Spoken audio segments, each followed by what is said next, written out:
For this video, guys, we're going to go ahead and take a little bit of a continuation from the last one where we showed you the cover 2 beater at the PA double post, where you're taking that tight end and using him as a nice option against cloud flats to the short side of the field. We're going to do the same play and use that as a base of this play. So we're going to put the Y on a curl. That's going to give you the opportunity to use this and scheme with it. Because once you run this where we told you to take the X, move him to the right-hand side, what's going to end up happening is that your user is probably going to follow that tight end, just because if you've burnt them on that, they're going to have to adjust. Well, we're going to do something where, one, we're going to disguise it a little bit. We're going to put the X on a drag, and we're not going to motion him over. The reason why we put him on a drag is, one, he's a good route for us to dump it to, but two, he does not get in the way of that cloud flat, allowing the cloud flat to do what he needs to do. Then we're going to take this B receiver and we're going to motion him inside and hike it as he passes the numbers in order to make sure that we got an inside threat that's going after that middle linebacker. Typically, most people are going to put a middle linebacker on a deep blue, so that middle linebacker user has got to basically go ahead and do basically the middle to the right side of the field.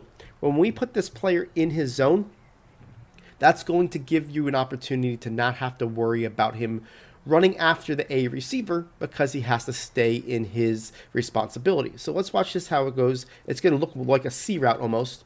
You carry out the fake, and then what we're going to do is we're going to just basically throw it to this A receiver to kind of show you that it's still open, okay?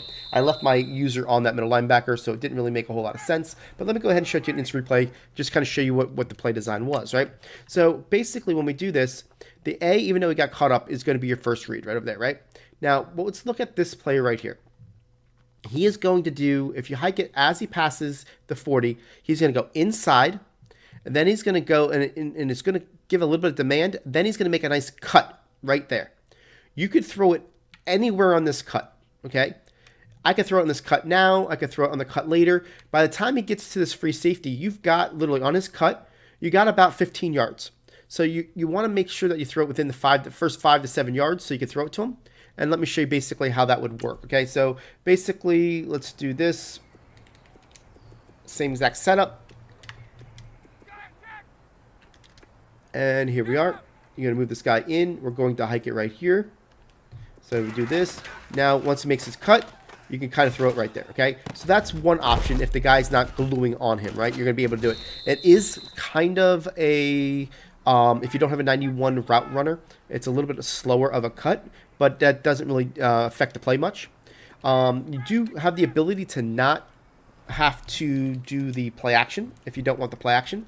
So if you do that and you don't have the play action, what you want to make sure you do is wait a half a second longer when you throw it to the A receiver, because the guy will definitely jump the curl every time if he's in curl flats. I mean, in cloud flats. But what ends up happening is, because you don't have the delay on the play action, you're going to want to throw it to him earlier. Just be patient on it. Let me show you here. So this is no play action. You're going to wait for the A. The guy's going to jump. Now you throw it, okay? So you're going to throw it closer to the sidelines. When you do the play action, naturally that's going to happen. But when you don't, you're going to wait a little longer, okay? So this is really the way this play is going to be designed, again, is to take advantage of making sure that they can't go out there. We always want to throw it to the A if we have that ability, but this B does a good job of giving you an extra option. So here we go again, cut off the play action. We're going to now throw it to this B here, and you can see how you're still going to be able to throw it underneath it.